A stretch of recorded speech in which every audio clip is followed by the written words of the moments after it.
여러분 안녕하십니까? C채널 뉴스입니다. WCC 제10차 부산총회가 한국교회 섬김 속에 성공적으로 치러졌지만 일각에선 왜곡과 오해에서 비롯된 갈등도 있었습니다. WCC 총회가 은혜롭게 마무리된 만큼 이젠 한국교회가 그간의 오해를 풀고 대화와 협력에 나서야 한다는 필요성이 제기되고 있습니다. 곽영신 기자의 보도입니다. WCC를 둘러싼 한국교회의 갈등은 1950년대까지 거슬러 올라갑니다. 1959년 한국교회 최대 교단이었던 대한예수교 장로회는 WCC에 찬성하는 통합총회와 반대하는 합동총회로 분열했습니다. 이 밖에 여러 교단도 WCC 찬반에 따라 입장을 달리하며 분열하는 아픔을 겪었습니다. 당시 WCC에 반대했던 이들의 주장은 WCC가 공산주의를 받아들이고 종교 다원주의를 퍼뜨린다는 것이었습니다. 한국전쟁이 끝난 지 얼마 되지 않아 이념적으로 경직돼 있던 시기에 WCC의 사회 참여 운동이 용공주의로 종교 간 대화와 협력을 위한 노력이 기독교 진리를 포기하는 것으로 오해를 불러일으켰던 겁니다. 이 같은 오해와 갈등은 시간이 지나도 나아지지 않은 채 지금까지 이어지고 있습니다. 최근에는 WCC가 동성애를 옹호한다는 주장까지 가세해 오해의 벽을 높이고 있습니다. WCC 부산총회가 개최되고 있는 동안도 일부 보수단체들은 WCC를 반대하는 시위를 이어가기도 했습니다. 그러나 이번 부산총회에서 WCC가 보여준 건강한 신앙 공동체로서의 모습은 세간의 우려를 불식시킬 만하다는 평가를 받고 있습니다. 개회 예배에서 세계교회 참가자들이 함께 기도한 니케아 콘스탄티노플 신조 신앙 고백은 삼위일체 하나님에 대한 WCC의 굳건한 믿음을 보여주고 있습니다. 사회와 타종교 그리고 소수자들과 적극적으로 소통하면서도 기독교의 진리와 거룩성을 결코 포기하지 않는 WCC의 특징도 드러났습니다. Հիսուսը որ լինելով լրում նորինաց եւ մարգարեից առանցքային մտահոգություն դարձրեց այս արժեքները մարդկության համար եւ դարձրեց չափորոշիչ մեր մարդկայնության. WCC는 동성애를 찬성하는 어떠한 공식 결의도 한 적이 없다는 입장도 분명히 했습니다. 실제로 WCC는 중요한 결정을 총대들의 만장일치로 정하기 때문에 너무 급진적이거나 보편적인 이해와 어긋나는 주장은 받아들여지지 않는 것으로 알려졌습니다. 일부 반대 측이 우려하는 반성경적인 결정은 발생하기 어려운 구조입니다. Program of support to homosexuals. We don't have any program against homosexuals either. And the WCC has no authority to speak on behalf of churches on particular issues.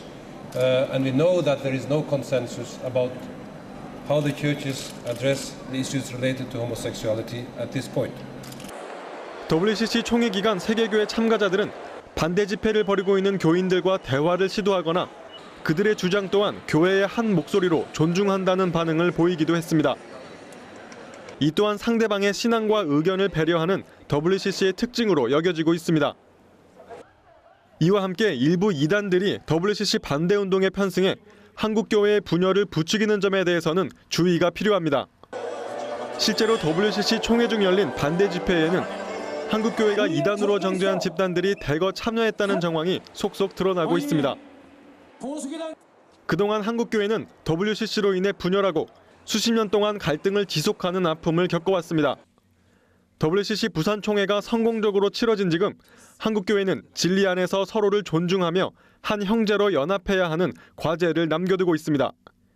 C채널 뉴스 곽영신입니다. 한국기독교교회협의회가 WCC 부산총회를 성공적으로 치를 수 있도록 협력해준 한국교회와 사회에 감사의 뜻을 표했습니다.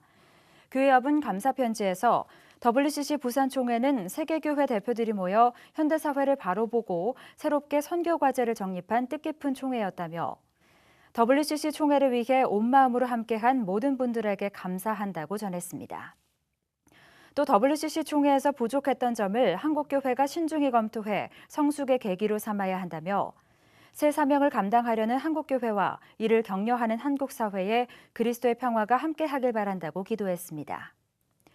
교회협은 아시아교회와 세계교회 대표들에게도 감사 편지를 보내고 한반도의 평화와 통일을 위해 지속적인 관심과 기도를 당부했습니다.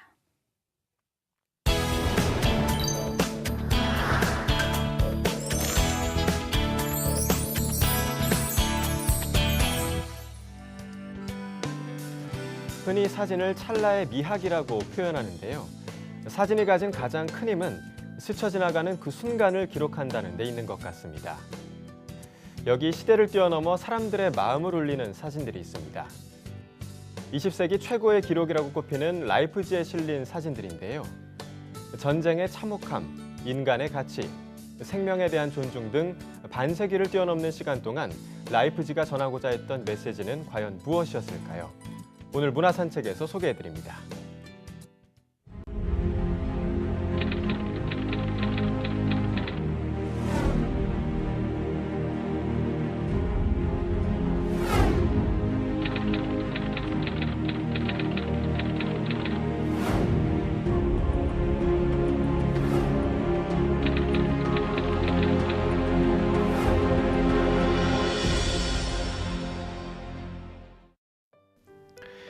삶은 위태롭고 역사의 방향은 예상할 수 없는 궤적을 그립니다.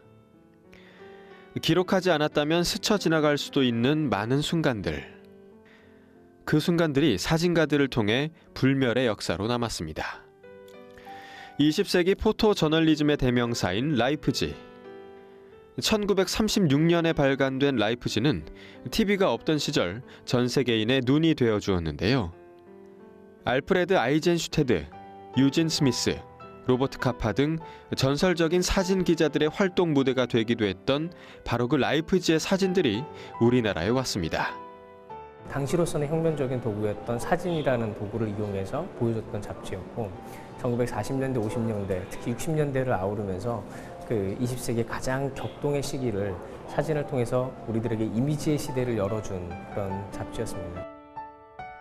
이번 전시회에서는 라이프지가 남긴 900만 장의 사진들 중 130여 점을 만날 수 있는데요. 시대의 아이콘을 한 명의 인간으로 마주하는 피플, 역사에 각인될 순간 모먼츠, 인간의 가치에 대한 숭고한 기록들 It's Life 등 3가지 섹션으로 작품들을 나눠 소개하고 있습니다.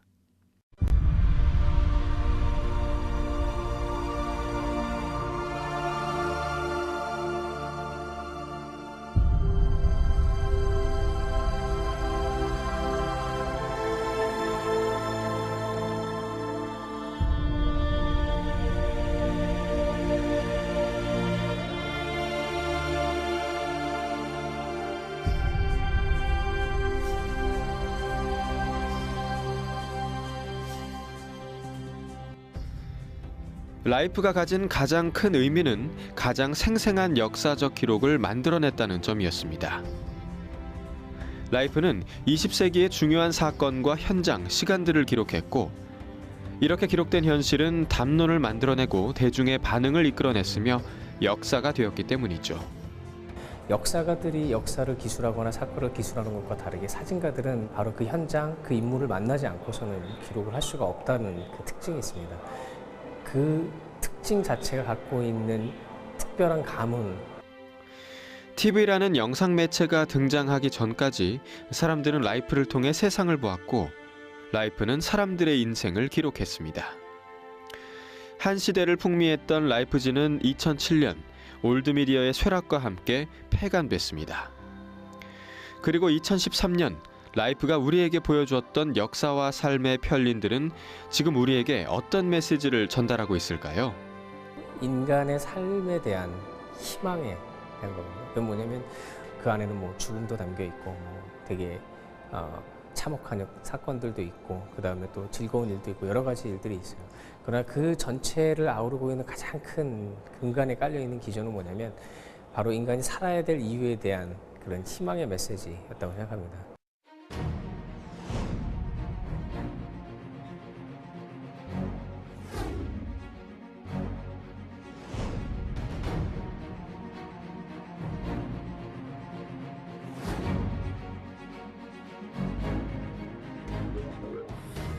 그러니 생의 의지를 발휘하여 매 순간 감사하며 마음껏 웃고 춤추고 행복하라. 70억이 기억하고 있는 하나의 역사, 라이프 사진전은 오는 25일까지 세종문화회관에서 계속됩니다. 다음 소식입니다. 신천지대책 전국연합이 16일 한국교회 주요 교단으로부터 이단으로 규정된 신천지 예수교 증거장막 성전에 대해 대규모 반대 집회를 개최합니다. 신천지대책 전국연합은 16일 정오부터 오후 2시까지 서울역 앞 광장에서 사기 집단 신천지의 비윤리성 폭로 및 반국가적 범죄 행위에 대한 수사를 촉구하는 걸기대회를 개최한다고 밝히고 있습니다. 앞선 10시에는 서울역 대회의실에서 기자회견을 갖겠다는 계획입니다. 이러한 가운데 신천지 측도 2만여 명 규모의 맞불 집회를 열겠다며 경찰에 집회 신고를 한 것으로 알려져 자칫 물리적 충돌이 일어나지 않을까 우려되고 있습니다. 신천지대책 전국연합 신현욱 대표는 신천지의 전방위 압박과 경찰의 집회 취소 요구가 있지만 신천지의 실상을 알리는 데 좋은 기회로 보고 규탄 대회를 예정대로 진행하겠다고 밝혔습니다. 신 대표는 몸싸움 등의 불상사가 일어나지 않도록 각별히 주의하고 인내해달라고 참가자들에게 요청했습니다. 기독교대한감리회 제30회 총회 임시입법의회가 마무리된 가운데 관심을 모았던 응급법 개정안은 다음 회기에 다루기로 결정됐습니다. 입법의회 15일 오전 회모에서 대의원들은 응급법과 관련해 좀 더 연구해서 다음 회기에 다루자는 동부연회 이철 감독의 동의안을 받아들이기로 결정했습니다. 감독 및 감독회장 피선거권에 대해서는 교회 혹은 사회재판에 의해 벌금 이상의 처벌받은 사실이 없는 이로 개정됐습니다. 또 선거운동의 정의는 입 후보자 자신과 그 배우자가 후보자를 당선되게 하는 일체의 행위로 규정됐으며 선거운동의 금지사항에서도 문자메시지와 전자메일 등을 활용해 선거운동하는 것을 금지하자는 개정안이 통과됐습니다. 한편 14일 저녁 회모에서는 당회에서 결산 처리를 한 후 교인이 재정장부를 열람하려면 입교인 과반수의 동의 서명 날인이 있어야 한다는 재정장부 열람 개정안이 통과됐으며 감리교 본부 구조 개편안 역시 통과됐습니다. 관심을 모았던 전직 감독 호칭에 대한 예우 개정안은 부결됐습니다. 미국의 대북 선교단체들이 성탄절을 앞두고 북한 주민들과 탈북자들을 위한 선물을 준비하고 있는 것으로 알려졌습니다. 미국의 선교단체 318 파트너스는 북중 국경지대에서 영하 20도의 추위에 고통받는 고아와 북한 주민들을 위해 선물 꾸러미를 보낼 계획인 것으로 전해졌습니다. 단체는 지난 2년간 교회와 단체, 개인의 후원으로 털모자와 귀마개, 보온 신발 등 방한용품을 포함한 생필품과 의약품으로 구성된 선물 꾸러미를 북한 주민들에게 전달해온 것으로 알려졌습니다. 또 탈북자를 돕고 있는 선교단체 솔트는 선물 구입 비용을 기부받아 미국에 정착한 탈북자들에게 희망의 상자라는 이름의 성탄 선물을 보내는 운동을 펼치고 있습니다. 솔트가 준비하고 있는 선물에는 옷과 양말, 학용품, 세면도구 등이 포함되어 있으며 단체는 올해 선물 보내기 운동을 위해 $5,000를 모금할 계획입니다. 이 밖에 뉴스와 날씨를 전해드립니다. 한국교회연합이 내년 1월 27일 개최할 예정인 제3회 정기총회 일정을 공고했습니다. 한 교회는 대표회장 선출을 위한 선거관리위원회를 조직하고 위원장에 김요셉 목사를, 부위원장에 조일래 목사를 임명했습니다. 명성교회가 오는 12월 3일 세종문화회관에서 핸델의 메시아 연주회를 개최합니다. 이번 메시아 연주회에는 월드비전 김희철 음악원장의 지휘 아래 국내 최정상급 성악가들과 70여 개 교회연합 찬양대가 하모니를 선보입니다. 정의와 평화를 위한 기독인연대가 오는 19일과 22일 명동 향림교회에서 제12기 평신도 아카데미를 진행합니다. 배우 하지원 씨가 서울 YWCA가 진행하고 있는 북 멘토링 프로젝트에 도서 1000권을 기부했습니다. 날씨입니다. 오는 주말에는 날씨도 맑고 기온도 올라 바깥 활동하시기에 좋겠는데요. 다만 토요일 밤부터는 비가 시작되겠습니다. 비는 주일까지 이어지겠고요. 비가 그친 뒤에는 찬바람이 강하게 불면서 추워지겠습니다. 아침 기온은 대구 2도, 서울 4도를 기록하겠습니다. 낮 최고 기온은 서울 15도, 부산 18도까지 오르겠습니다. 바다의 물결은 모든 바다에서 0.5에서 2m로 일겠고 서해 먼바다는 오후에 1.5에서 3m로 점차 높게 일겠습니다. 주간 날씨입니다. 다음 주 출근길에는 기온이 다시 영하권으로 떨어지겠는데요. 추위에 대비하시고 감기 걸리지 않도록 주의하셔야겠습니다. 뉴스를 마칩니다. 시청해주신 여러분 고맙습니다.